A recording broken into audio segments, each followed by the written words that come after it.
ተመልካቾች ባለፈው ሳምንት ከዳንኤል ይልማ ጋር የጀመርነውን ሐሳብ አሁን ደግሞ እንቀጥላለን። ቀሪ ሐሳቦች አሉን የምንነጋገርበት በዚህ ርዕሰ ጉዳይ።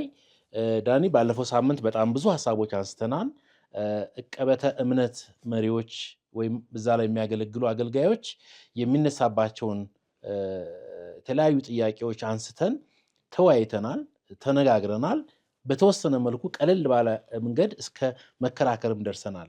ስለዚህ በተመልካቾች ከመጣው ጥያቄና ግፊት አንጻር ወገንተኞች ናቸው የሚለውን አንስተን አይ ወገንተኞች አይደሉም፣ ለማንም አይመለሱም፣ ማንንም ለመተቸት ማንንም ለመውቀስ ወደኋላ አይሉም፣ የራሳቸውንም ወገን ሳይቀር ሰይፋቸውን እኩል ይመዛሉ ብለኛል። ሰይፍ የሚለውንም ያው የእግዚአብሔር ቃል በሚለው መሰረት አንተም ተቀብለሃል። ስለዚህ የዕቅበተ እምነት አገልጋዮች ሰይፍ ለሁሉም የሚመዘዝ ነው። ለማንም ሰገባ ውስጥ አናስገባም። ስንፈልግ የምናወጣው ስንፈልግ የምናስገባው መከላከያ አይደለም።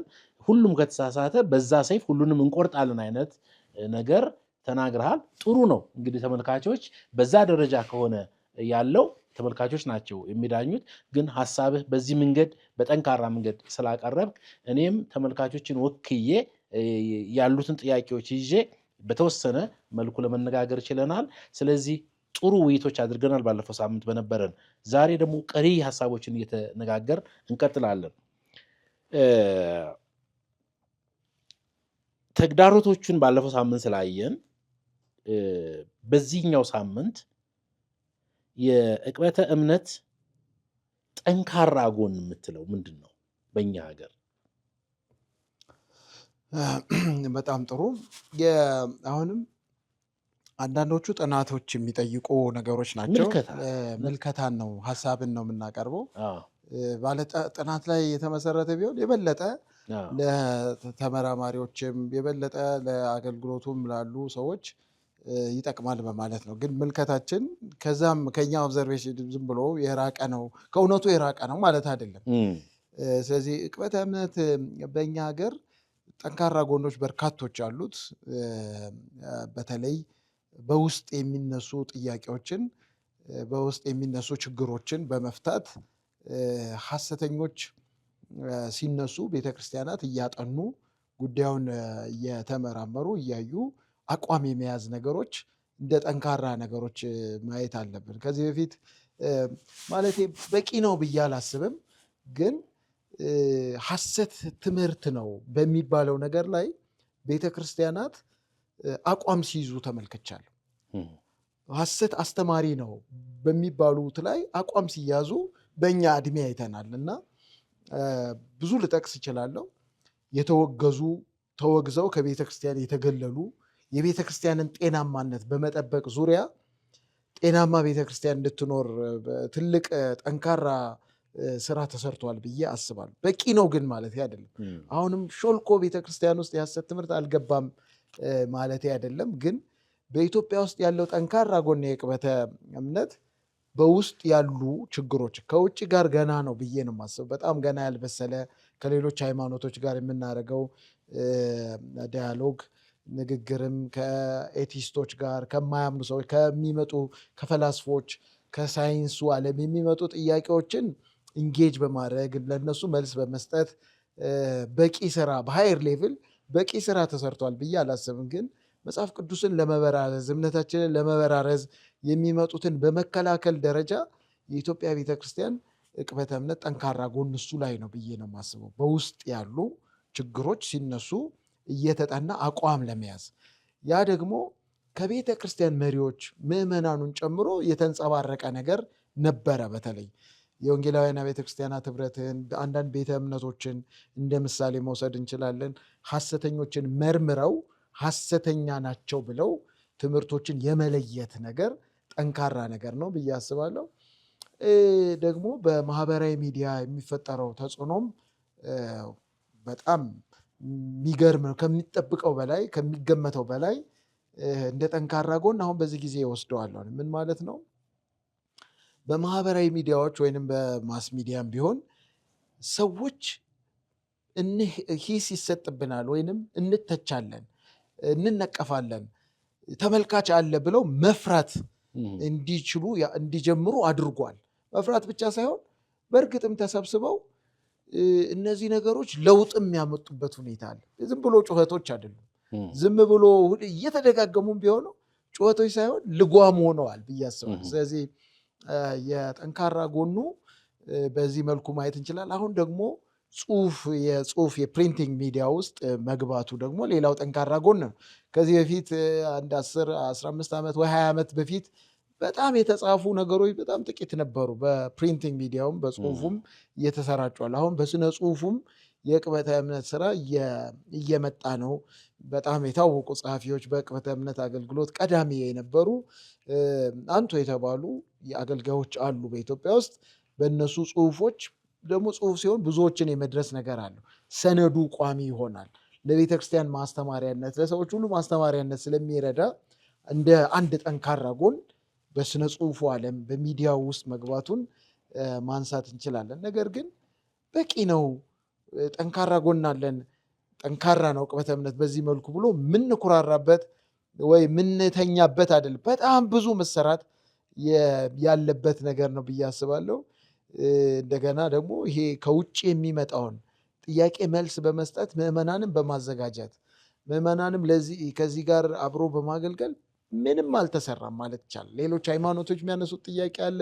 አሁን ደግሞ እንደምታየው የባህላዊ እምነቶች እንደገና መነቃቃት መነሳሳት አለ።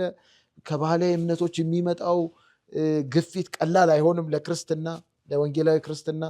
ከካሃዲዎች ኤቲስቶች ደግሞ በሆነ መልኩ ደግሞ አሁን የሞደርን ኤጅ ፊሎሶፊ እየሰረጸ በሚዲያዎችም በዩኒቨርሲቲዎችም ውስጥ ስለዚህ ሲሪየስ የሆኑ ኮስችኖች እየተነሱ ነው። ልጆች እኛው መሀል ያሉ የኛው ልጆች እምነታቸው ላይ ጥያቄ እየተፈጠረባቸው ስለዚህ የመጣን መጽሐፍ ቅዱስ ላይ ጥያቄ እየተፈጠረባቸው። እውነት ነው መጽሐፍ ቅዱስ እግዚአብሔር ቃል ነው፣ ስህተት አልባ ነው። ለመሆኑ ስህተት አልባ ነው ስንል ምን ማለት ነው የሚለው የመጽሐፍ ቅዱስ ውስጥ የሚቃረኑ ነገሮች የሉ የሚሉ ከማያምኑ ሰዎች፣ መጽሐፍ ቅዱስን ከማይቀበሉ ሰዎች የሚመጡ ጥያቄዎች በአንዳንድ ወጣቶች አይምሮ ውስጥ እየገባ ቤተክርስቲያን ግን ለዛ በቂ ምላሽ አለመስጠታችን እንደ ደካማ ጎን እንደ ክፍተት በጣም የምናየው ነው። ብዙ መሰራት ያለበት ስራ እንዳለ ያሳየኛል። መልካም። ብዙ ባለፈው ሳምንት ብዙ ስለሄድንበት ወደሚቀጥለው ነገር እንምጣና ሰፊ ውይይት ደግሞ የምናደርግበትን ሀሳብ ላንሳለህ።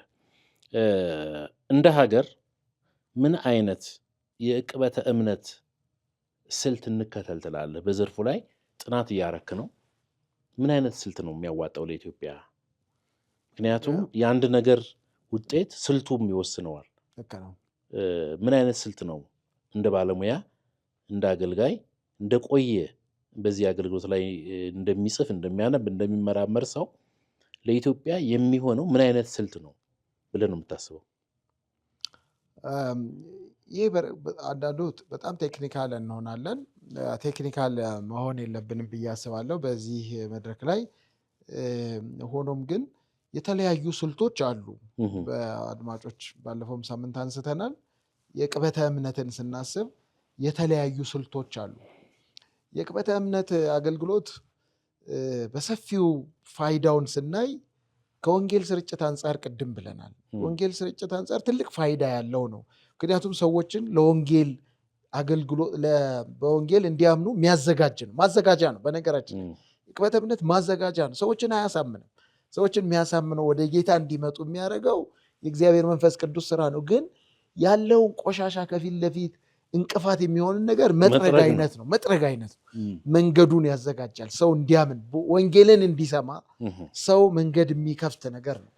እንግዲህ የትኛውን ነው ለዚህ ዘዴ የማያምኑ ሰዎች በወንጌል አምነው እንዲድኑ፣ የማያምኑ ሰዎች በሌላ ሃይማኖት ውስጥ ያሉ ሰዎች በክርስትና ላይ ጥያቄያቸውን በሚያረካ መልኩ በደንብ አርክቶኛል የጥያቄው አሁን ጥያቄን አንስቻለሁ በሚል መልኩ እንዲሉ የሚያደርሳቸው የትኛው አይነት ዘዴ ነው፣ አፕሮች ነው የሚል ነው። አንዳንድ ሰዎች እነዚህን ዘዴዎች በምዕራብ ሀገር የተደራጁትን ዘዴዎች ቴክኒካል እንዳልሆን እየፈራው ነው። ያነሷቸዋል። ለምሳሌ ክላሲካል አፖሎጀቲክስ የሚባል የአፖሎጀቲክስ ዘዴ አለ። ያ ክላሲካል አፖሎጀቲክስ አስዩም የሚያደርገው ሰዎች በአይምሯቸው ተጠቅመው በአሳቢ ፍጡር ስለሆኑ ሰዎች፣ ተመራማሪዎች ስለሆኑ ሰዎች ያንን በምክንያታዊነት ብንሄድ በአርጊመንታችን ሎጂካል ቢሆን፣ ሳይንሳዊ ቢሆን፣ ምክንያታዊ ቢሆን ሰዎችን ማሳመን የሚያረካ መልስ መስጠት እንችላለን ብሎ ያስባሉ። ክላሲካል አፖሎጀቲክስ ይባላል ይሄ ሜተድ። ይሄ ማለት ምን ማለት ነው?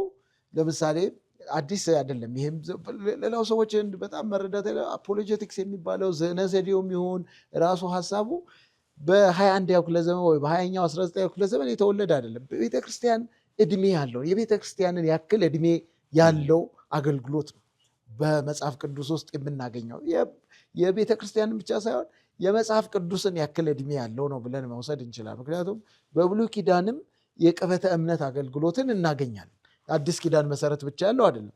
በብሉይ ኪዳን እግዚአብሔር ራሱ የጀመረው አይነት አገልግሎት ነው። ምሳሌያችን ኢየሱስ ክርስቶስ ነው ብለን የሐዋርያቱን የአባቶችን ምሳሌ ተከትለን ስለምንሄድ መጽሐፍ ቅዱሶቻችን ላይ ምሳሌዎች የሚሆኑ ዘዴዎችን እናገኛለን።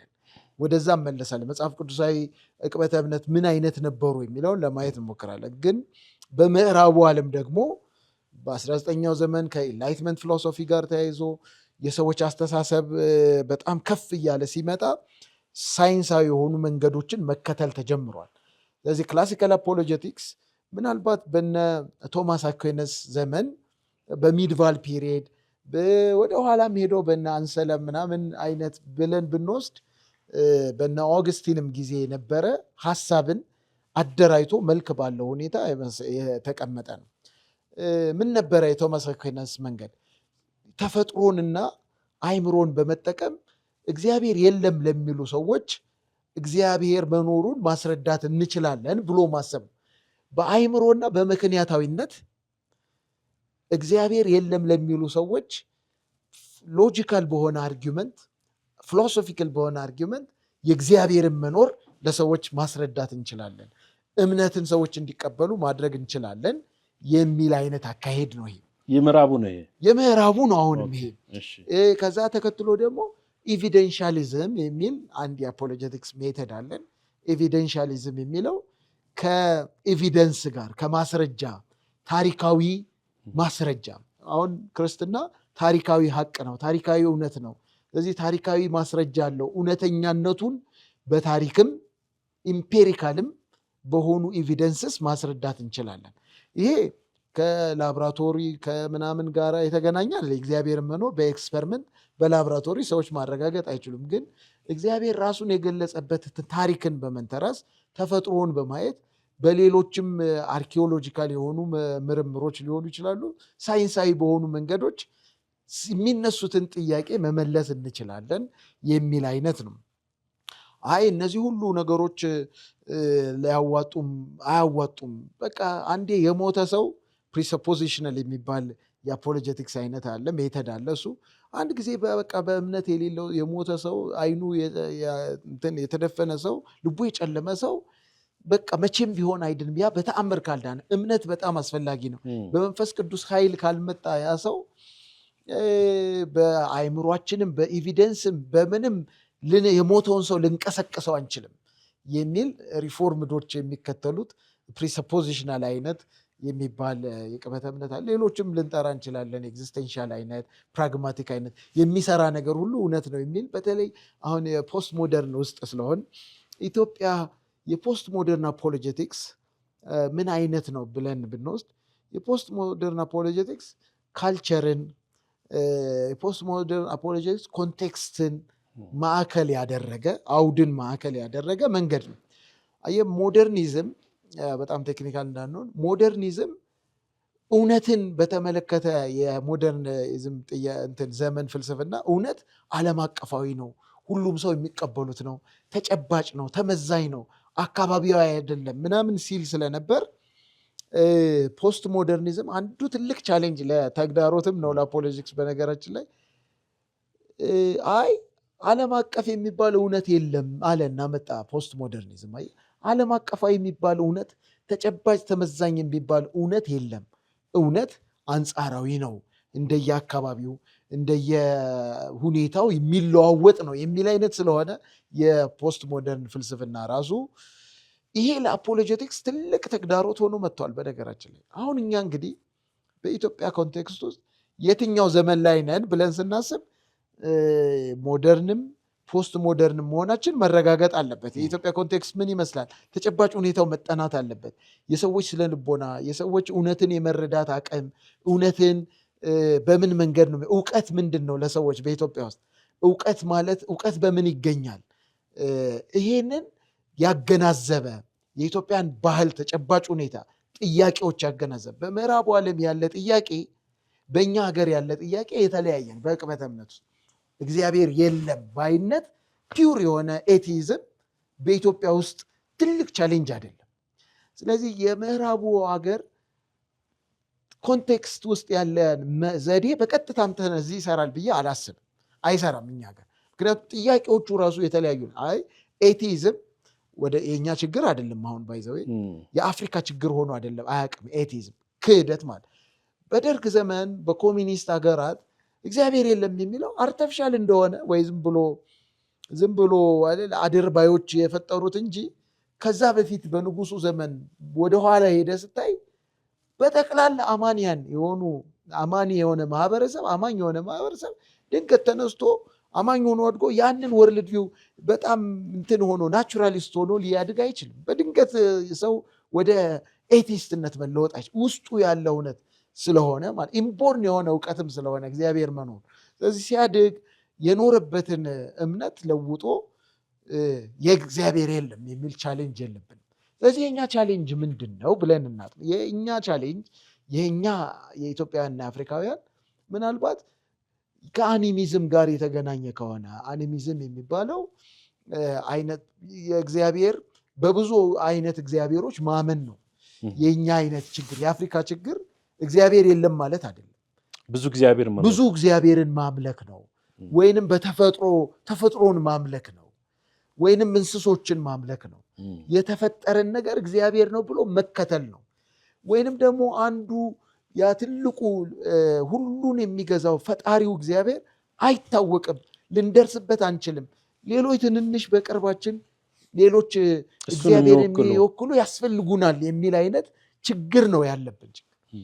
ችግራችን ደግሞ የማህበራዊ ችግሮች፣ ድህነት፣ ኢኮኖሚያዊ ችግሮች ማህበራዊ ችግሮች፣ ኢኮኖሚያዊ ችግሮች ደግሞ የራሳቸው የሆነ ነገር ተጽዕኖ ፈጥረውበት የእግዚአብሔር መኖር የሚጠራጠር ማህበረሰብ ተፈጥሮ ሊሆን ይችላል። ለመኖሩም ላለመኖሩም እርግጠኛ አይደለንም የሚል አግኖስቲዝም የሚባለው አይነት አስተሳሰብ ያላቸው ሰዎች ሊኖሩ ይችላል። ለእግዚአብሔር መኖርም አለመኖርም ማስረጃ መስጠት አንችልም፣ ግን ተጠራጥረናል። ሲርበን አላበላንም። ሲርበን የሚያበላን ከሆነ እግዚአብሔር መኖሩን እናምናለን። ስንታረዝ የሚያለብሰን ከሆነ ስለዚህ ከኃይል ጋር ተገናኝቶ ኃይል ያለው እግዚአብሔር ነው የሚል አይነት ኃይል ያለው እኔን የሚያበላኝ እኔን የሚያድነኝ የሚፈውሰኝ ከሆነ አምላክ ነው። የሚፈውሰኝ የማያበላኝ ምናምን ከሆነ እኔ ሀሳብ አይደለም እግዚአብሔርን የምፈልገው በተግባር ነው የምፈልገው የሚል አይነት ማህበረሰብ ውስጥ ነው ያለ ነው ማለት። ጥሩ ዳኒ፣ ከዚህ ተነስተን ከዚህ በላይ ቴክኒካል ካወራ ሰዎቹ ይደክማቸዋል ብዬ ነው። ከዚህ ተነስተን ለምን እንዳለ ኮርሱን ጨረስከው እኔ ላይ ቴንኪው፣ በጣም ብዙ ነገር አግኝቻለሁ። ተመልካቾችም ከዚህ ብዙ ይማራሉ። ከዚህ ተነስተን ምን ያድርጉ ኢትዮጵያውያን የዕቅበተ እምነት መሪዎች? ምን አይነት ስልት ይሄዱ? አማራጭ የምትለው ነገር አማራጭ የምለው አውዳዊ ዕቅበተ እምነት የሚባል አውዳዊ ዕቅበተ እምነት ማለት ባህሉን፣ ቋንቋውን፣ ባህላዊ ሃይማኖቱን ይዞ መነሻ አድርጎ እዛ ውስጥ ያሉ መልካም የሆኑ ነገሮችን በማጥናት እነዛን መሰረት አድርጎ እውነትን የማቅረቢያ መንገድ ነው። ስለዚህ ከባህሉ ጋር አያቆራርጠው። ኢትዮጵያዊ አፍሪካዊውን ከባህሉ ጋር አያቆራርጠው፣ አያፋታው። ሳያፋቱት ከንጽረተ ዓለሙ አውጥተው ወደ የምዕራባዊ ንጽረተ ዓለም በግድ ይኖር ብለው አይሞግቱት። የምዕራባዊ ንጽረተ ዓለሙ ሳይንቲፊክ የሆነ በጣም ራሽናል የሆነ ፊሎሶፊካል የሆነ ንጽረተ ዓለም አይደለም ያለው። ባህሉ ውስጥ ያገኛቸውን ነገሮች ይዞ እውነት ናቸው ብሎ ትክክል ናቸው ብሎ የሚሄደውን በባህሉና በክርስትና መካከል የሚገናኙ ነገሮች እንዳሉ ማሳየት። የተቆረጠ የአለባበስ ባህሉ ሊሆን ይችላል፣ የአመጋገብ ባህሉ ሊሆን ይችላል፣ የአካሄዱ ስርዓት ሊሆን ይችላል፣ ቋንቋው ሊሆን ይችላል። ከዛ የተፋታ አዲስ ነገር አምጥቶ ለመጨመር ሲሞክር የነጥሮ የሚመለስ ነው የሚሆነው። ብዙ ከማሳመን ይልቅ ብዙ ሰዎችን ከመሳብ ይልቅ እንዳይመጡ ይሄ መጤ ሃይማኖት ነው መጤ ነው የሚለው ራሱ ከዛ። ስለዚህ ይሄ አስተሳሰብ የቅበተ እምነት ብቻ ሳይሆን አጠቃላይ ስለ መለኮታዊ እይታችን ከባህላችንና ከኛ ተጨባጭ ሁኔታ የተፋታ ነው ብለን የምታስበው። እንደሱ የሆነ ከሆነ ውጤታማ አይሆንም። አይ እንደው የሆነ ከሆነ ብቻ ሳይሆን ብዙዎቹ ስነ መለኮታችን ከባህላችን ከኛ ከኢትዮጵያዊ እሴት ጋር ያለመዋሃድ ችግር አለበት። መጥቶ ለመለጠፍ የሚታገል ግን የማይዝ ማለት ማጣበቅ የማይችል የሆነ ነገር ወስዳ አምጥተህ ትለጥፈዋለህ፣ ግን ይወድቃል። አይ ቲንክ እንደዛ እየሆነ ነው ያለውና አጠቃላይ ስነ መለኮታችን እንደዚህ አይነት ችግር አለበት። በዛ ተፈትኖ ወድቋል። የኛ ደግሞ ቅበተ እምነት ከዛ ነው የተቀዳው። ስለዚህ ከወደቀው ከባህላችን ከተፋታው ስነ መለኮት ከባህላችን ከተፋታው አስተምሮ የወጣ ነው ቅበተ እምነታችን። ስለዚህ እንዴት ሊታረም ይችላል? ስለዚህ ምናልባት እሱንም አብረህ የምትነካው ከሆነ ብዬ ነው። በጣም እሱ ነው አስፈላጊው ነገር። በጣም ውጤታማ ለመሆን የምንፈልግ ከሆነ በሁለቱም በየትኛውም አይነት አገልግሎት በወንጌል ስርጭታችን፣ በስነ መለኮት ሰዎችን እውቀት ለማሳደግ አገልጋዮችን በማዘጋጀት፣ በስብከት አገልግሎት፣ በቅበተ እምነት አገልግሎት አውዳዊነትን በደንብ ማሰብ አለብን። ለአውዱ የሚመጥንና ለምሳሌ እኔ የትምህርተ እግዚአብሔር አስተምራለሁ ለብዙ ዓመታት። ትምህርተ እግዚአብሔርን ሳስተምር ገብቼ ክፍል ውስጥ እግዚአብሔር አለ ወይንስ የለም ከሚል ጥያቄ የምጀምር ከሆነ ሬሌቫንት አይደለሁም ማለት ነው። ሰዎች እንዴት ነው ለኢትዮጵያውያን እግዚአብሔር አለ የለም ብዬ ጥያቄ ማነሳው? በሁሉ የሚያምኑ ሰዎች ያሉበት አሁን ቅድም እንዳልኩ ግን እግዚአብሔር ምን ይመስላል? ሱሉስ አሐዱ ነው እግዚአብሔር? ብዙ ነው እግዚአብሔር? አይታወቅም እግዚአብሔር ይታወቃል የሚለው ውይይት የተሻለ ሊሆን ይችላል። ስለዚህ በስነ መለኮታችንም ዝም ብለን ከምዕራቡ አምጥተን ስንጠቀመው ፍሬያማ እንደማንሆን ሁሉ ዘዴዎቹም ላይ ማሰብ ያለብን እሱም። ሌላው ቅድም እንዳልኩት ኢትዮጵያዊ ማድረግ ያስፈልጋል። ይዘቱን ዘዴውን ኢትዮጵያዊነት ማላበስ ያስፈልጋል። ካስፈለገ ኢትዮጵያዊ ዜማ እያዜምን ኢትዮጵያዊ ጨዋነትን ተላብሶ ለምሳሌ አንዱ ይጎለዋል ብዬ የማስበው የቅበተ እምነት ምናልባት የምዕራቡን በጣም አርጊመንት ሎጂካል አርጊመንት ብቻ ተከትሎ ራሽናል አርጊመንት ብቻ ተከትሎ ከሄደ የጭንቅላት ልብን አተ ሰውን ጓደኝነትን ወዳጅነትን አተ በምዕራቡ ዓለም የተለመደ ሊሆን ይችላል ክርክር ባህላቸው ነው። እንደዚህ ያላደገውን ማህበረሰብ ያንን አምጥተህ ዘዴው ይሰራልኛል ብለህ ስትሞክር ትተላለፋለህ ማለት ነው። ስለዚህ ሪሌሽናል መሆን በጣም አስፈላጊ ነው። በእኛ ሀገር ብዙ የተባለው ትዝ ይልህ እንደሆነ ካውንስሉ በተመሰረተ በሆነ መንገድ የተወሰነ እውነት አለው ብዬ ባይ ያደረኩት እዛና እዚህ ስለነበርን ነው ያልተግባባ ነው የሚል አስተያየት ነበር። አሁንም እሱም ማጽደቂያ አይደለም፣ ግን በሆነ መንገድ እኮ ሪሌሽናል መሆን አለብን በአገልግሎት። ሪሌሽናል ስላልነበርን ማለታቸው ነው እነዛ ሰዎች። ተራርቀ እዛ ያለውን ፈጥረህ በመታኮስ በርቀት ብቻ ሳይሆን የኛ አውድ የሚሰራው አትሊስት ካልቸራችን መጀመሪያ ግንኙነትን ያስቀድማል። መጀመሪያ ሰውነቱን መቀበልን ያስቀድማል። መከባበርን ፍቅርን ያስቀድምና መግቢያ ነው እኮ ይሄ። አንተ ያ ከሐሰተኛው ሰው ጋር እግዚአብሔር የለም የሚለው ሰው ጋራ ወዳጅነት ሳይኖርህ በእኛ ኮንቴክስት ውስጥ ዊን ማድረግ አትችልም። ያነስ ማሸነፍ አትችልም፣ ወይንም ማሳመናችን ሊያዳምጥ አይችልም። ቅድሚያ የሚሰጠው ነገር አለ፣ ሌላ ባህሉ የሰጠው ነገር ሰውነትን የሚያየው ነገሩን ለመቀበል የሚጀምርበት ነገር ስላለ ሪሌሽናል መሆን ያስፈልገናል ብዬ አስባለሁ። የሚጎለንም ነገር እሱ ነው። ሪሌሽናል ብንሆን መጽሐፍ ቅዱስ ውስጥ ደግሞ ልዩ ልዩ ዘዴዎች ተጠቅመዋል ብዬ ነው የማስበው። ተአምር ሲያስፈልግ እግዚአብሔር ለምሳሌ በተአምር እግዚአብሔር ማንነቱን ለማሳወቅ የዘጸአቱ ታሪክ ትዝ ስላለኝ ነው። እግዚአብሔር ማንነቱን ለማሳወቅ የዕቅበተ እምነትም እዛ ይጀምራል። ጥሩ ምሳሌ ነው ብዬ ማስበው። የመቅሰፍትን በማምጣት እግዚአብሔር የዕቅበተ እምነት ጉዳይ ያደረገ ማለት ለምንድን ነው መቅሰፍቶቹን ያመጣው? እነዛን መቅሰፍቶች ብለን ስናጠና እግዚአብሔር ማን እንደሆነ የእስራኤል አምላክ ያህዌ እንዲታወቅ እግዚአብሔር እነዛን መቅሰፍቶች በማምጣት የእሱ ኃያል መሆኑን የያህዌ ከሁሉ ጣዖት አምልኮ በዛ በግብፅ ያሉ አማልክቶች ሁሉ የሚበልጥ መሆኑን ማሳየት ችሏል። ደግሞ እንደዛ እያልክ ስትመጣ ደግሞ አዲስ ኪዳን ላይም ስትደርስ ከጳውሎስ ከአይሁዶች ጋር ሲሆን በአይሁድ መጽሐፍን መሰረት አድርጎ የአይሁድን ስርዓትን ተከትሎ ውይይት አድርጎ ሲሞግት ሲያስተምር ታያል።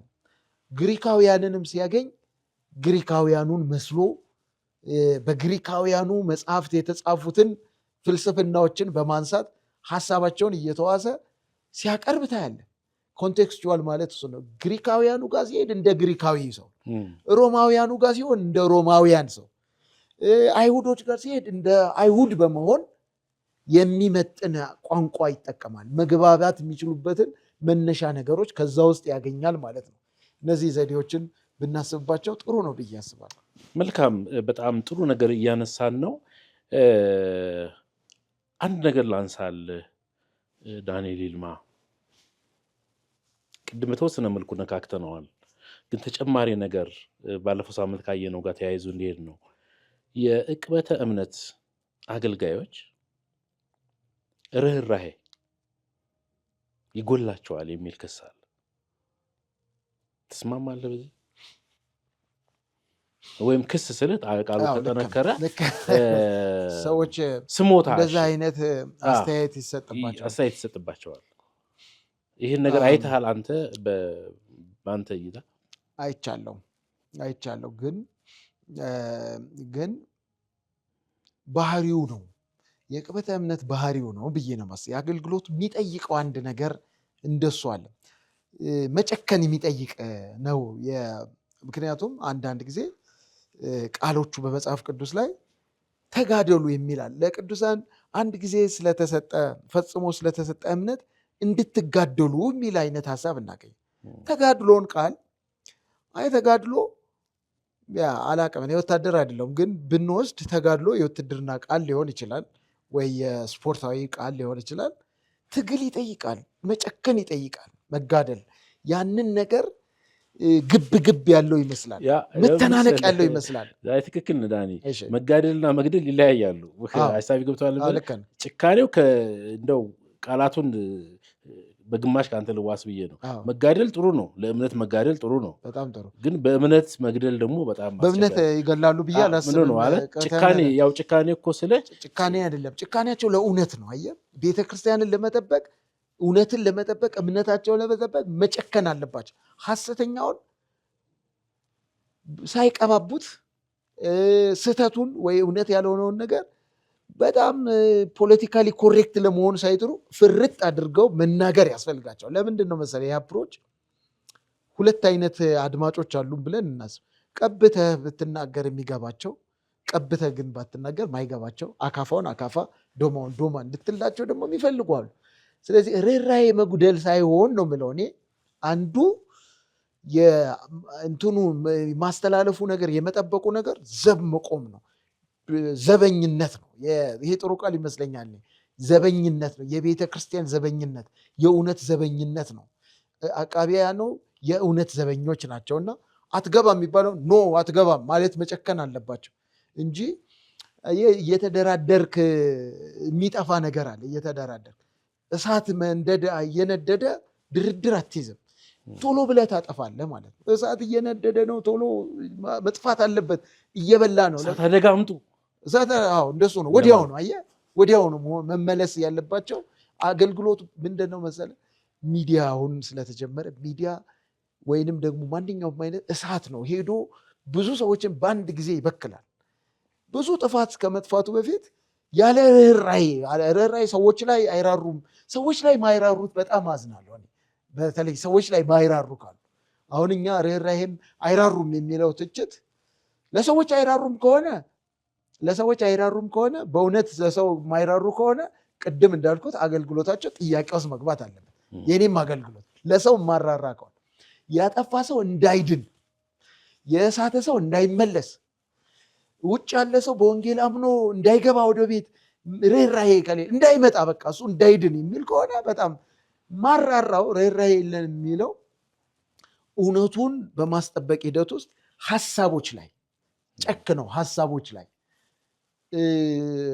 ስርዓቶች ላይ የቤተክርስቲያን ስርዓቶች ላይ ጨክነው ለመጠበቅ የሚደረግን ርኅሩህ አይደሉም የሚለው እንትኑ አገልግሎቱ ይጠይቃል ያልኩት ይሄ ነው እንጂ ለሰውማ ለሚድን ሰው ያራራ ዕቅበተ እምነት አገልጋይ ስራውንም አላወቀውም ማለት ነው። ምክንያቱም ተናጥቃችሁ አድኑ ይላል እዛው ይሁዳ ላይ። ተናጥቆ ማዳን ነው የሚፈለገው። መጋደል ብቻ ሳይሆን ማዳንም ይጠይቃል። ተናጥቆ ማዳን ነው በቃ እንትኑ ግቡ እሱ ነው እኮ። እንደዚህ ብለህ ምናምን የሳተው ሰው ገብተህ እንደገና እንትን ውስጥ ገደል ውስጥ መክተት አይደለም። እንደሱ አይነት ጭካኔ ካለ እንዳይመለሱ እንዳይገቡ ወደ ቤተክርስቲያን ንስሐ ገብተው እንዳይመለሱ ወደ ወንጌል ንስሐ ገብተው እሱ ከሚድን ለምን ቤተክርስቲያን ገነት ባዶዋን አቀርም ብለው የሚታገሉ አይነት አይደለም። እንደሱ አይነት ርኅራኄ የሌላቸው ከሆኑ የጌታን አገልግሎት ጌታ እኮ በመራራት ነው ሰዎች የጠፉ ሰዎችን አይቶ አገልግሎትም እንዲያውም መነሻው የኔ አገልግሎት ፊሎሶፊ እሱ ነው። በነገራችን የአገልግሎት መነሻ አንዱ ርኅራኄ ኮምፓሽን የሚባለው ነገር ርኅራኄ ነው። ሰዎችን ጌታ እረኛ እንደሌላቸው ሲቅበዘበዙ አይቶ እራራላቸው። እራሱ እኔ እራራላቸዋለሁ ይላል ጌታ። የሚበሉት የሌላቸውን ሲያይ፣ የታመሙትን ሲያይ፣ ሌሎችን ለማገልገል ጌታ ከርኅራኄ ነው የሚጀምረው አገልግሎቱ። ስለዚህ የአገልግሎት ትክክለኛ መነሻም እንዲያውም ሞቲቭ እንዲያውም ትክክለኛ መነሻትን ፍቅርና ርኅራኄ ከኢየሱስ ክርስቶስ የተማርነው እሱ ስለሆነ እነዚህ የሳቱ ሰዎች እግዚአብሔር የለም ለሚሉ ሰዎች የርኅራኄ ልብ ነው እነሱን ለማገልገል የሚያነሳ። ርኅራኄ ከሌለ እንዳይመጡ ነው የምትፈልግ፣ እንዳይገቡ። እንዲያውም እነዚህ ከሚገቡ ከሚድኑ ምናምን ብለህ በር ዘግተህ ነው የምትይዘው ማለት ነው። ስለዚህ ርኅራኄ ያስፈልጋል፣ በጣም ጭካኔው ልክ ያስፈልገዋል የሚለውን ገዝተን እንሄድ። አዎ በትክክል ጭካኔው በተለይ ሰዎች ላይ መጨከን የለበትም። መልካም ተመልካቾች፣ ይህ የሀሳብ መድረክ በተስፋ ቴሌቪዥን ነው። ከመምህር ዳንኤል ጋር እየተነጋገርን እየተወያየን ነው። በሁለተኛው ሳምንት ውይይታችን ብዙ እርስ በርስ የመጣጣሙ ነገር አለ። እንደባለፈው ከረር ያለ ጭቅጭቆች የሚመስሉ ነገሮች የለም። ዳንኤል ሁለተኛውን ሳምንት ወዶታል፣ ፈገግታው ጨምሯል። በጣም ጥሩ ጊዜ እየሰጠህን ነው ዳኒ። አሁን ዕቅበተ እምነትን ከሊደርሺፕ ጋር አያይዘን እንየው። ብዙዎች ቤተክርስቲያን መሪዎች ወይ በአመራር ላይ ያሉ ሰዎች ለዕቅበተ እምነት ተገቢ ቦታ የላቸውም ይላሉ። በመጀመሪያ በዚህ ትስማማለህ? ከዛ ወደሚቀጥለው ጥያቄ ሄዳለሁ። አለ ካልከኝ ታስረዳኛለህ። እንደዛ አይነት ጥያቄ ግን ይነሳል። በከፊል እስማማለሁ። በከፊል ትስማማለህ? በከፊል አስማማለሁ። በፐርሰንት ብታደርገው ስንት ፐርሰንት ትስማማለህ? 50። እስኪ ምክንያት የማልስማማው ይህንን ኃላፊነታቸውን በሚገባ የተረዱ የቤተ ክርስቲያን መሪዎችን ስለማቅ ነው። በሚገባ ተረድተው የዕቅበተ እምነት አገልግሎት ወይ ዕቅበተ እምነት የቤተ ክርስቲያን መሪዎች ተግባር ነው፣ ኃላፊነት ነው ብለው ተረድተው ይህንን በአግባቡ እየተወጡ በገባቸውና በሚችሉት መጠን እየተወጡ ያሉ የኢትዮጵያ ቤተክርስቲያን ቀደም አውዳዊ ስላደረግ የኢትዮጵያ ቤተክርስቲያንም በዓለም አቀፍ ደረጃ ያሉ መሪዎች ስላሉ የተቋምም ሌሎችም መሪዎች ስላሉ ሙሉ በሙሉ የዕቅበተ እምነትን አገልግሎት አልተረዱትም፣ ትኩረት አይሰጡትም ማለት አይቻልም። በዛው ልክ ግን 50-50 ስላሉ በዛው ልክ ግን ባለማወቅ ይሆን አውቀው ትኩረት ባለመስጠት ይሆን በተለያየ መንገድ እንደማያውቁት ሆነው ኃላፊነታቸው እንዳልሆነ አድርገው ዝም ያሉ ያደፈጡ አይነት መሪዎች ደግሞ አሉ። ያደፈጡ የሚለውን ያዝልኝና ጥያቄ ልጠይቅህ። ብዙ የቤተ እምነት መሪዎች እና የመንፈሳዊ ተቋማት የጋራ የመንፈሳዊ ተቋማት መሪዎች ለአስተምሮት ብክለት ወይ ለአስተምሮ ብልሽት ተገቢ ላልሆነ ልምምድ መንስኤ ወይም ምክንያት የሆኑትን ሰዎች በመድረኮቻቸው ላይ ያመጣሉ ወይ መድረኮቻቸው ላይ ይገኛሉ። ይህ በሌላ መንገድ የሚሰራውን ስራ በሙሉ ከንቱ ያደርገዋል በአንድ ደቂቃ። ይሄ ደግሞ በተደጋጋሚ ነው የሚታየው። 10 ዓመት የተሰራውን ስራ አንድ ከፍተኛ መሪ በ10 ደቂቃ ፍርድሜ ያበላዋል። ከዚህ ተነስተህ ተገቢውን ስራ ሰርተዋል መሪዎቹ ብለህ አፍ ሞልተህ መናገር ትችላለህ ወይስ እንደ ቅድሙ 50-50 ልትለኝ ነው? ምን መሰለህ፣ የኔ የልብ ስብራት ነው እንዲህ አይነት መሪዎችን ሳይ እንዲህ አይነት መሪዎችን መልስ ግን የተሰበረ አይመስልም። የልብ ስብራት የደረሰበት አይመስልም መልስ በዚህ አይነት ሁኔታ ማለት ነው። በሌላ ነገር ሳይሆን አሁን ባልከው ሁኔታ የተጎዳህ አትመስልም። በጣም ዘና ብለህ 50-50 ነው ያልከኝና ውስጥ ምንም ቁጣ አላየሁበትም። ውስጣዊ ቁጣ አሁን የጠየቀኝና እኮ ቅድም የጠየቀኝ ጥያቄዎች የተለያዩ ጥያቄዎች ናቸው። የፐርሰንት ጥያቄ ቅድም ስትለኝ አሁንም በእርግጥ በፐርሰንት ነው የምትለኝ ስትለኝ በፐርሰንት እንዳልደግም እኔ እንዲህ አይነት መሪዎችን ሳይ ስሰማ ስለ እንደነዚህ አይነት መሪዎች የልብ ስብራትና ቁጭት፣ ሐዘን መቼ ነው እውነተኛ መሪዎችን የምናገኘው እግዚአብሔር የሚሰጠን የሚል ቁጭትና ሐዘን አለ። እንግዲህ እንዴት ስናገር እንደሆነ ስሜቴን የምገልጸው አላውቅም። ላንተ ወይ እያለቀስኩ ማረብ ወይ እያለቀስኩ በጣም የምር የልብ ሐዘን አለ። ቤተክርስቲያን እንዴት እንዲህ አይነት መሪዎችን አጣች የኢትዮጵያ ቤተክርስቲያን ብዬ ያሰብኩባቸው ጊዜያቶች አሉ። አሁንም የሚያስተክዝ ነገር ምንድን ነው? በቃ በጣም ተስፋ እንደው በቃ በቤተክርስቲያን እንትን ብሎ ሙልት እንዳይልብህ በቃ እንደው እርግጥ እንዳይል የሚያደርግህ የምትለኝ ነገር ካለ አሁን የምትለኝን ኃላፊነት በተለይ ይህ ኃላፊነት ያነቡታል ብዬ አስባለሁ። እኛም ደጋግመን ነው የምናነበው። የሐዋርያት ሥራ ምዕራፍ 20 ላይ የኤፌሶን ቤተክርስቲያንን ሐዋርያው ቅዱስ ጳውሎስ የሰጣቸው ኃላፊነትን ስታይ በገዛ ደሙ የዋጃትን የእግዚአብሔርን ቤተክርስቲያን ትጠብቋት ዘንድ እናንተን ጳጳሳት አድርጎ ለሾመበት ለመንጋውና ለራሳችሁ ተጠንቀቁ የሚል የእግዚአብሔር የመሪዎች ጥሪ፣ የመሪዎች ሚና አንዱና ዋናው በእኔ እምነት ሁሌም ነው የምናገረው አዳራሽ መጠበቅ አይደለም፣ ንብረት መጠበቅ አይደለም፣ ብር መጠበቅ አይደለም። ሶሪ ቱ ሴይ ዚስ የንብረት መጠበቅ ጉዳይ ዋና ነገር አይደለም ለቤተ ክርስቲያን መሪ። በገዛ ደሙ የዋጃትን የእግዚአብሔርን ቤተ ክርስቲያን ትጠብቋት ዘንድ ነው የተባለው። የእግዚአብሔር ደሙን ያፈሰሰላት ክርስቶስ ደሙን ያፈሰሰላት ማህበር አለች።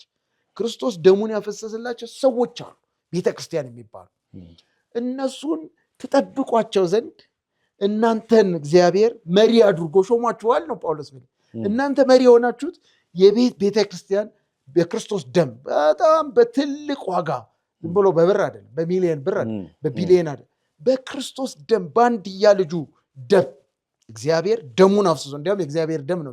እግዚአብሔር በገዛ ደሙ የዋጃትን እግዚአብሔር ደሙን አፍስሶ ባህሪው ያልሆነውን አምላክ ሞቶ የወገዛትን ቤተ ክርስቲያን እንድትጠብቁ እናንተን መሪ ላደረገበት ለራሳችሁና ለቤተ ክርስቲያን ለመንጋው ተጠንቀቁ። እኔ ከሄድኩ በኋላ ይላል ጳውሎስ። ምክንያቱም እኔ ከሄድኩ በኋላ ዞር ካልኩ በኋላ ደቀ መዛሙርትን እንደ ተኩላ በላልተው ቀረጣጥፈው የሚበሉ ጨካኞች ወደ ቤተ ክርስቲያን ሾልከው ይገባሉና ይሄው ነው በቃ። አሁን እንደዚህ አይነቱን ኃላፊነት ሳይረዱ መሪዎች ቢሆን በጣም ግን ቅድም እንዳልኩ ይህንን ኃላፊነት መሪዎችን ሲሾሙ እኔ አሁን ለቤተክርስቲያን መሪዎችም መሪነት ኢንስትራክሽን መስጠት አልችልም። ቤተክርስቲያን መሪዎች ናቸው። ግን ትሁት ልሆን አይ ትሁት ወይም ማለት ራስህን በጣም ትሁት ለማድረግ ፈልገህ መሪዎች ዜር ሊደርስ መሪዎች አይተቹም ብለህ ነው የምታስበው? አይ ይተቻሉ፣ ይተቻሉ፣ ሀሳብ ሊሰጥ ይችላል። ግን አመራር ኢንስትራክሽን መመሪያ ግን ለመሪዎች አይሰጥም። መመሪያ ለመሪዎች የሚሰጡ የሚሞክሩ ዝም ብለው የዋሆች አሉ። አይሆንማ it doesn't work ወደ መመሪያ መመሪያ ለሚሰጥን ያለው ሐሳብ ነው እንደሱ ለማለት ነው። ሐሳብ መስጠት ይችላል። በጣም ጥሩ ሐሳብ ነው። ሐሳብ መስጠት ይችላል። መድረካችንም የሐሳብ መድረክ ነው ይባላል። በጣም ጥሩ ነው። አንድ ቤተክርስቲያንም ምሳሌ አድርጌ ባቀርብ ይሄ አጥቢያ ነው አይደለም፣ ግን እውነተኛ ምሳሌ ነው የምነግረው እና ያንን ቤተክርስቲያን እንዴት እንደምወደው ሰፈሬ ቢሆን እዛ ባልሆን ነበር። ያ ቤተክርስቲያን አጥቢያ ቤተክርስቲያን ነች እና ከዛም መማር አለባቸው። ስሙም ጠቃሚ ነው። ቢጠራ በኋላ ጥራው ካልከኝ እጠራዋለሁ። የአንድ አጥቢያ ቤተክርስቲያን ውስጥ የቤተክርስቲያን መሪ ሲሾም ሲጀመር ያው መሪዎች ናቸው የሚጠቁሙት፣ ወይ ሰው ሊጠቁም ይችላል። አንዱ ክራይቴሪያ እና የመጀመሪያው የኢንተርቪው ጥያቄ ይህ ሰው በሐሰት ትምህርትና አሰራር ላይ ያለውን አቋም በግልጽ ይናገር ነው። የሐሰትን ትምህርት ቤተክርስቲያን ከሐሰት ትምህርት የመጠበቅ ሚና ነው እዚህ ያመጣኝ ብሎ ያምናል ወይንስ አያምንም የሚል የኢንተርቪው ጥያቄ አላቸው። ሰዎችን ሪክሩት ሲያደርጉ ለመሪም ለሽምግልና ሲሾሙ ማለት ነው፣ ለሆነ አገልግሎት ሲሾሙ ያደርጉና ያ ሲረጋገጥ ነው የአጥቢያ ቤተክርስቲያን መሪ የሚያደርጉት። እንዲህ አይነት ቤተክርስቲያን እኮ ስላለ ነው ቅድም 50 ያልኩት ይቸግረኝ። እንዲህ አይነት ቤተክርስቲያን ደግሞ ደስ የሚል የቤተክርስቲያንን ሚና የመሪዎችን ሚና በሚገባ ያወቁ አንዱ ሚና ነው ከሚናዎቻቸው ከኃላፊነቶቻቸው መካከል ዋና የሆነው አንዱን በሚገባ ያወቁ መሪዎችን ደግሞ የምታፈራ አጥቢያ ያለች ማለት ነው። ያልሆነውን ሰው ይመልሱታል። ትንሽ እኔ እንትናን እጋብዛለሁ እንትኖችን ቀጥታ ይጠይቃል። ምንድነው ስለ ፌዝ ሙቭመንት ያለህ እንትን አቋምህ ምንድነው? ግለጽ ራስን። ከዚህ በፊት የጻፈው ታሪኩ ይታያል። ስለ እነሱ የተሰጠው አስተያየቱን ያዩታል። ሪክሩት ከማድረጋቸው በፊት ይህ ቤተክርስቲያን ውስጥ የዕቅበተ እምነት ዘርፍ አለ። የዕቅበተ እምነት አገልግሎት ዘርፍ አለ። የዕቅበተ እምነት ዘርፍን አቋቁመው በጀት ሰጥተው የሚመሩ መሪዎች ናቸው የሚመጡት የዚች አጥቢያ ቤተክርስቲያን ነው የምልህ። ይሄ አይ ዊሽ የኔ ማይ ፕሬየር ጸሎቴ ምኞቴ ለኢትዮጵያ ቤተክርስቲያን መሪዎች ምንድን ነው ካልከኝ እንደነዚህ አይነት መሪዎችን ማፍራት። ዕቅበተ እምነትን የአንዱ ሚናችን ቤተክርስቲያን መጠበቅ ነው የተሾምኩት የተሰጠኝ አደራ የሚሉ መሪዎችን ወደ መሪነት ማምጣት፣ ወደ አመራር ማምጣት። ጨካኝ ሆኑ። ለዚህ ጨካኔ ስል ሰው እንዳይድን ለዚህ የጨከኑ ለዚህ የተሰጡ የቤተ ክርስቲያን መሪዎችን ወደ አመራር የሚያመጡ መሪዎች ያችን ቤተክርስቲያን ማየት ነው ፍላጎት። ይሄ ድሪም ምንድን የኢትዮጵያ ቤተክርስቲያን ያለ እንደው እንደ ዕቅበተ እምነት ሸክም እንዳለው ሰው ቢስፋፋ እንደሚፈልግ ሰው ምንድን ነው ካልከኝ እንደዚህ አይነት ቤተክርስቲያንን ማየት እንዲህ አይነት መሪዎችን ማየት ነው ፍላጎት። የዕቅበተ እምነት ዘርፎች በየአጥቢያው ተቋቁመው ከቤተክርስቲያን መሪዎች ጋር ሆነው ከሌሎች ዘርፎች ጋር ሆነው በአጥቢያ ውስጥ የሚነሱ ጥያቄዎችን ከውጭ የሚመጡ ጥቃቶችን ከውጭ ከውስጥም የሚሰሩ አገልጋዮችን የሚያሉባት ቤተክርስቲያን ማየት ነው። ጤናማ ቤተክርስቲያን ትሆናል። ይሄ ዋስትና ይሆናል ማለት አለ እና ምን ልል ነው ዋና ጉዳይ ነው የቤተክርስቲያን መሪዎች እና ይሄንን ካላደረጉ ሶሪ ቱ ሴይ ዚስ የከሸፈ አመራር ነው ብዬ ነው የማስበው።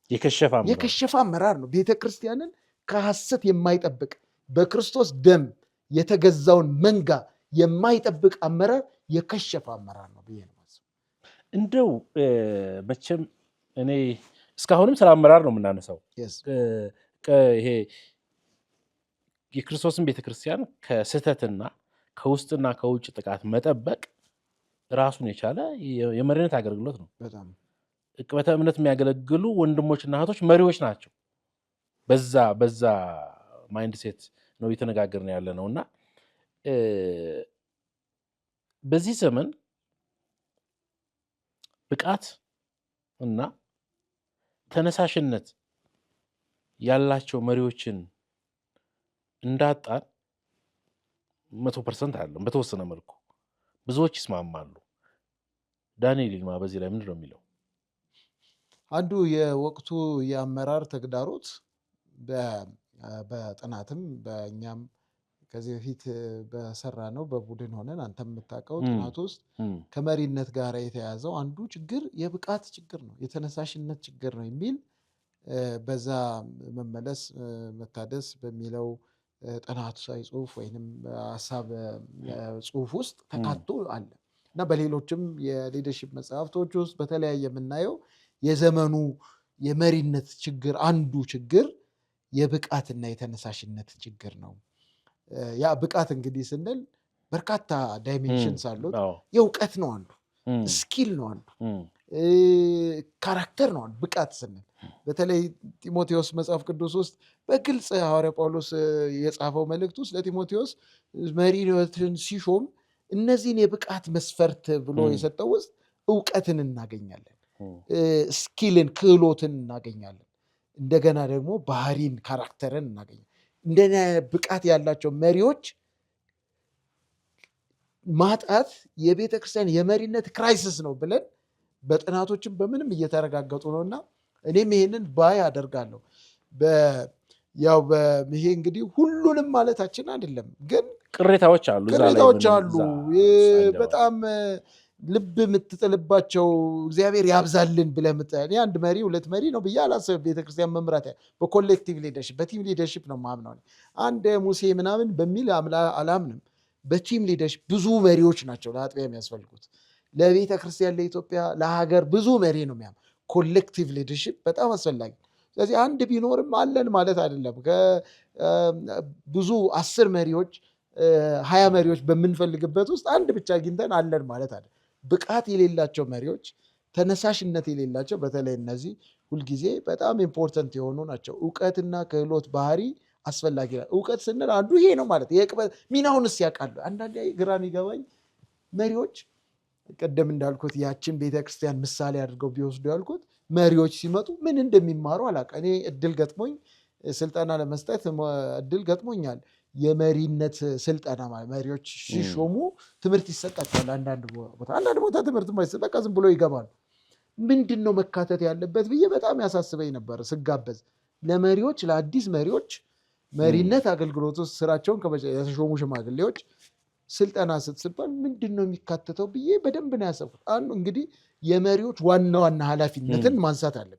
መጽሐፍ ቅዱሳዊ መሪዎች የሚኖሯቸው ዋና ዋና ኃላፊነት እዛ ውስጥ ልክ መሪ ሲሆን እኔም የአጥቢያ መሪ ሆኜ ሰርቻለሁ፣ አገልግያለሁ።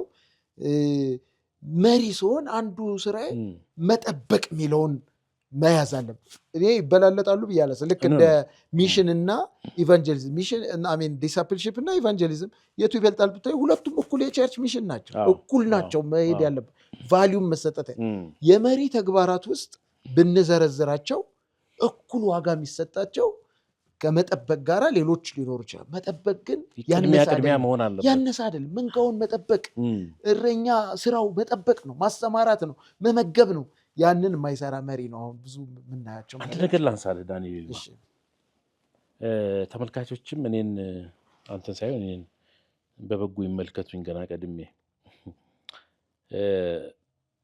ቤተክርስቲያን ታሪክ ውስጥም ሊኖር ይችላል፣ እንደ ልማድም ሊኖር ይችላል። አከራካሪ ነገር ውስጥ መግባት አልፈልግም፣ ግን በሚጠራበት ልጥራው የሙሉ ጊዜ የሚባል አለ። ከቅርብ ጊዜ ወዲህ ብዙ ቤተ እምነቶች ሮሮ አላቸው። የሆነ ወቅት ላይ በተለያየ ምክንያት ቸርች ውስጥ የታጨቀ ብዙ ኃይል አለ። ብዙ ኃይል ስልህ ቁጥር ማለት ነው፣ በብዙ ቁጥር ግን ይሄ ነው የሚባል እርባና ያለው ነገር መስራት የማይችል የሰው ክምችት አለ ቸርች ውስጥ ያለው አይሰራም። ከውጭ እንዳይገባ ደግሞ የውጩን ይከላከላል። ብዙ የቤተ ክርስቲያን መሪዎች በዚህ ሮሮ ይላሉ። በተለይ ጤናማ ለውጥ የሚፈልጉት ወይም ምዕመናን ራሳቸው። ጥያቄን አግኝተኸኛል ወይስ ልድገመው? በደንብ የተረዳኸኝ ይመስለኛል። ምናልባት በጣም ትኩረት ያደረገ እንዴት ብዬ ላውራው ካልሆነ በስተቀር አግኝተኸኛል። ውስጥ ያለው በቂ ሰርቪስ መስጠት አይችልም፣ በቂ አገልግሎት ማገልገል አይችልም። ከውጭ እንደገና ሰርቪስ የሚሰጥ ሰው እንዳይመጣ ደግሞ በር ዘግቷል። እዚህ ላይ አስተያየት መስጠት ከቻልክ። በጣም አመሰግናለሁ። ይሄ ጥያቄ የ1 ቢሊዮን ብር ጥያቄ ነው። ለምንድን ነው ይህንን ብለው አንድ መጽሐፍ እያዘጋጀው ነው። በዛው ያ መጽሐፍ ሲመጣ በደንብ ብትጋብዘኝም በዛም ብናልሰው መጽሐፌ ርዕሱ የመላ አማኞች ክህነት የሚል መጽሐፍ ነው። እየጻፍኩ ያለሁት።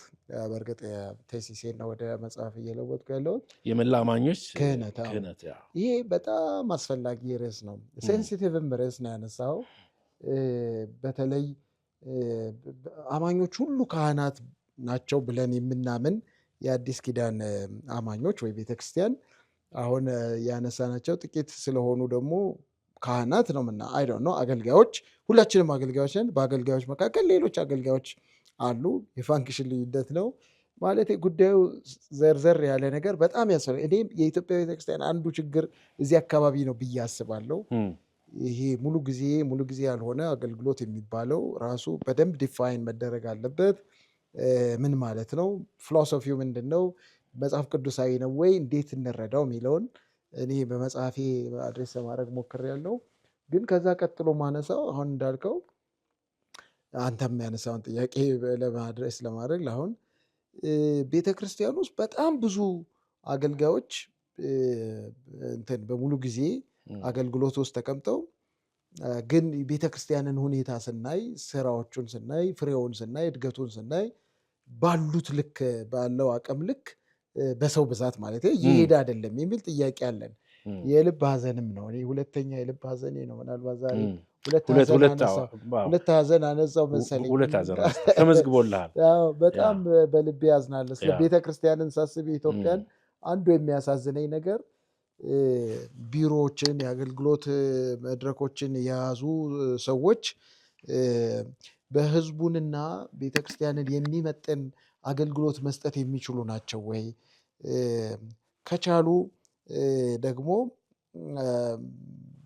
ቤተክርስቲያን በእድገቱ በፍሬው እየታየ ነው ወይ? ይችላሉ ብለን የምናስብ ከሆነ ውጤቱ የምንፈልገውን ውጤት አግኝተናል የሚለውን ስናይ በጣም የሚያነጋግረን በጣም የሚያሳዝነን ነው። ግን ብዙዎቻችን ለመነጋገር አንፈልግም። በመደመምና በሀዘን ውስጥ ነው ያለ ነው። ችግሩ ግን አለ። ሴንሲቲቭ ነው። አሁንም በጣም ጥንቃቄ የሚያስፈልገው ፍረጃ አለ። ኢትዮጵያ ውስጥ እንደምታውቀው አሁን እንደዚህ ብለህ ብትናገር የሙሉ ጊዜ አገልግሎት ተቃዋሚ ነው፣ የሙሉ ጊዜ አገልግሎት ደጋፊ ነው የሚል ቶሎ ብሎ ሌብል ማድረግ። ለምሳሌ እኔ ይህን መጽሐፍ ጽፌ ቤተክርስቲያን አገልጋዮች ለማቅረብ ሞክሬ ነበር። ሀሳቡን ማካፈል ጀምሬያለሁ እና አንዱ የተነሳልኝ ጥያቄ ስትሬት ፎርወርድ ቀጥታ የስ ኦር ኖ ብለህ መልስልኝ ብሎ ያነሳኝ፣ በሙሉ ጊዜ አገልግሎት ታምናለህ አታምንም ብሎ የጠየቀኝ የቤተክርስቲያን አየህ፣ ወዲያውኑ ሌብል ለማድረግ አያምንም ወይ ያምናል የሚል እንደሱ አይነት አይደለም አሁን ውይይታችን። የዚሁም ውይይት እሱን አይደለም። ዛሬም ውይይታችን ሙሉ ጊዜ ያስፈልጋል አያስፈልግም አይደለም። እኔ አንድ ተጨማሪ ነገር ምናልባት እኔም አንድ መጽሐፍ እየጻፍኩ ነው። እንደው በዛው መጽሐፌን አስተዋወቁልኝ ተስፋዎች በትላለ ዳንኤል ካስተዋወቀ የኔ መለኮታዊ ጥሪ መሪና መሪነት ነው የሚለው።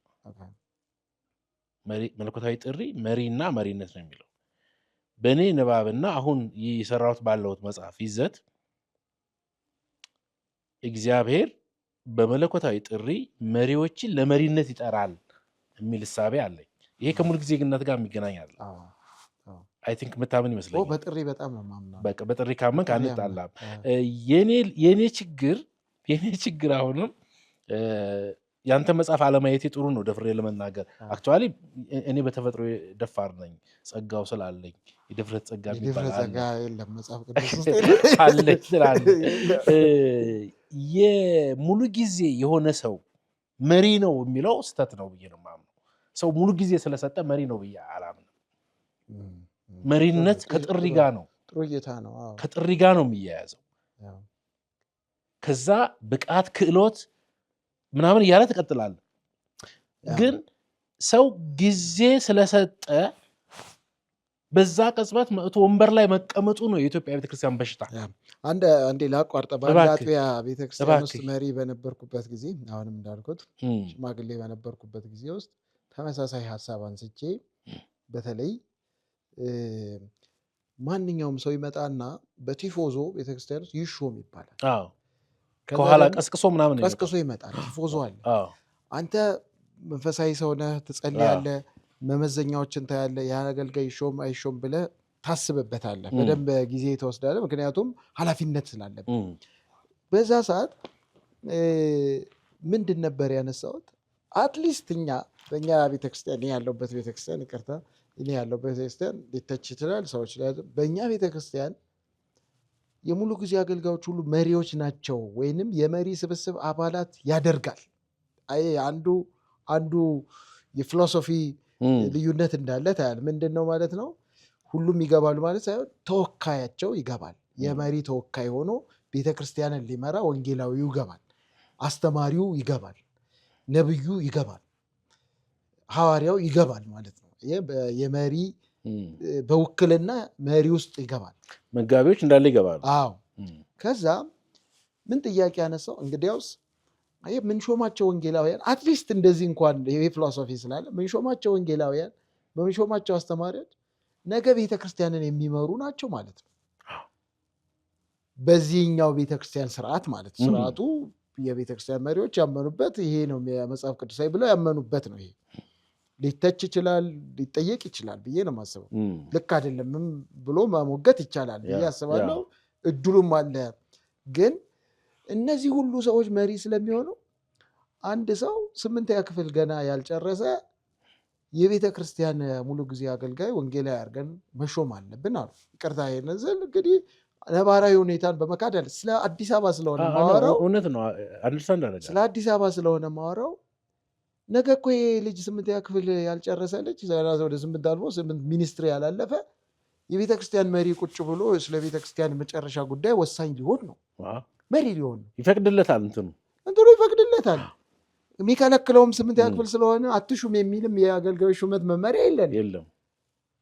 ፊት ለፊት ግን እኔ ለመጋፈጥ ሞከርኩ። እንዴት ብለን ነው በአዲስ አበባ ተጨባጭ ሁኔታ 8ኛ ክፍል ያልጨረሰ የቤተ ክርስቲያን መሪ ምናደርገው? ምን ማለታችን ነው? ቤተ ክርስቲያኒቷን እንዳትራመድ ወደፊት አትደግ የተባለች ቤተክርስቲያን ነች ወይ? አትስሪ የተባለች ቤተክርስቲያን ነች ወይ? አይል እንትን ልጆች አይኑሮሽ ይበተኑ የተባለች ነች እንዴ ብዬ በሀዘን ነው ይሄን ምነግር። ስለ ልጆቻችን እናስብ። የኔን ልጆች ነው ነገ የሚመራውና አይ ወንት ቮት ለዚህ ድምፄን አልሰጥም። ሌሎች ከፈለጋችሁ ሽሙ፣ እኔ ለዚህ ድምፄን አልሰጥም። የፈለገ ምዕመኑ ግፊት ያደርግ፣ ለዚህ ግን ድምፄን አልሰጥም እስከ መጨረሻ። ጸጋ ጥሪ ሊኖረው ይችላል። ይህ ሰው ይሂድና 12ኛ ክፍል ይጨርስ፣ ይሂድና በደንብ ማንበብ አናላይዝ ማድረግ የሚችል መሪ ነው። አሁን ቤተክርስቲያን አስጠባቂ ሊሆን። አንድ ነገር ላንሳልህ፣ ሰዓታችን ስለደረሰ ስለምንቋጨው እንደው የኔንም እይታ ስለምጋራ፣ እነዚህ ሰዎች ይህን ሰው ድርጅት ቢኖራቸው የንግድ ወይ የሆነ ቢኖራቸው በእነሱ ተቋም የመጨረሻ የሚሉትን ወንበር ነው የሚሰጡት ይመስለኛል። ትክክል ናቸው እያልኩ አይደለም። ይመስለኛል አሁን የምናወራው መሬት ላይ ስላለው እውነት ስለሆነ ነው። ግን ቤተክርስቲያን ሲሆን በግላቸው የማያደርጉትን ነገር ነው ቤተክርስቲያን ላይ መተው የሚያደርጉት። በቤታቸው የማያደርጉትን ሱቅ ቢኖራቸው በሱቃቸው ላይ ማናጀር አያደርጉትም ሰውየውን። ቤተክርስቲያን ሲሆን ግን አምጥተው ቤተክርስቲያን ወንበር ላይ ያስቀምጡታል። ይሄ ቶታሊ መለወጥ ያለበት የኢትዮጵያ ቤተክርስቲያን አንዱ ከገደላት ነገር ብቃት የሌላቸው፣ አፈጻጸም የሌላቸው፣ ውጤት አልባ ሰዎችን በቲፎዞና በአፍዝ አደንግዝ በሚመስል ጳውሎስ እንዳለው በእህቶች ይሄ ማለት ጳውሎስ እህቶች ብሎ ይናገራል። አክቹዋሊ እህቶችን ስለማይቀበል አለ በመንደር የሚወራ ስራ የሌላቸው ትምህርት የማይማሩ ሰዎች ተሰብስበው ዝም ብሎ እያወሩ የሚያመጡት እንደ አይነት ነገር አድርገው የማይሆንን ሰው አምጥተው ቤተክርስቲያን ወንበር ላይ ያስቀምጣሉ። ከዚህ የተነሳየ ይሄ ሰው ምን ይጠብቃል? ኃላፊነቱን መጠበቅም አይችልም። በጣም ውስብስብ የሆኑ ቤተክርስቲያንን እምነታችንን አደጋ ውስጥ የሚገቱ ነገሮች ሲመጡ እንዴት አናላይዝ ማድረግ ይችላል? ይሄ ሰው መሪ አድርገው አስቀምጠ። ስለዚህ እንዳልከው ከአገልጋዮችም ሹመትና ሙሉ ጊዜ አገልጋይ በሚባሉትም መሪ ናቸው ተብለው በሚቀመጡት ይሁን ብለን ማለት ነው ናቸው ብለን።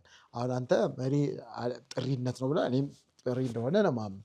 ግን ይሁን እንኳን ብንል በኮታ በዙር ወይም በሆነ በውክልና እየገቡ የሚመሩ ሰዎች ቢያንስ ኃላፊነቱን መወጣት የሚችሉ መሆን አለባቸው። ቤተክርስቲያን በአይምሮም የተዘጋጁ መሆን አለባቸው። በአይምሮ የተዘጋጁ ብቃት ያላቸው፣ እውቀት ያላቸው፣ ዘዴዎችን የሚያውቁ፣ ይዘቱን የሚያውቁ የክርስትናን ይዘት የሚያውቁ የቤተ እምነታቸውን አስተምሮ የሚያውቁ የክርስትና አስተምሮ የሚጠበቀው እንጋደልለታለን እንጠብቀዋለን የሚለው የሚያውቁ ከውጭ የሚመጡ ጥያቄ ያላቸው ፊሎሶፈርስን ጥያቄ ያላቸው ራሽናል የሆኑ ሰዎች ኤቪደንስ ለሚፈልጉ ሰዎች ማብራሪያ መስጠት የሚችሉ መልስ መስጠት የሚችሉ የተዘጋጁ መሆን አለባቸው። መሪ አድርገን ብታስቀምጣቸው። ምክንያቱም እንዲጠብቁ የተሰጠው በግንባር ቀደም ኃላፊነት የምዕመናን ሁሉ ኃላፊነት ቢሆንም ግንባር ቀደም ኃላፊዎች ቤተክርስቲያንን መጠበቅ ወንጌልን መጠበቅ የመሪዎች ነው የሚለውን እስማማለሁ።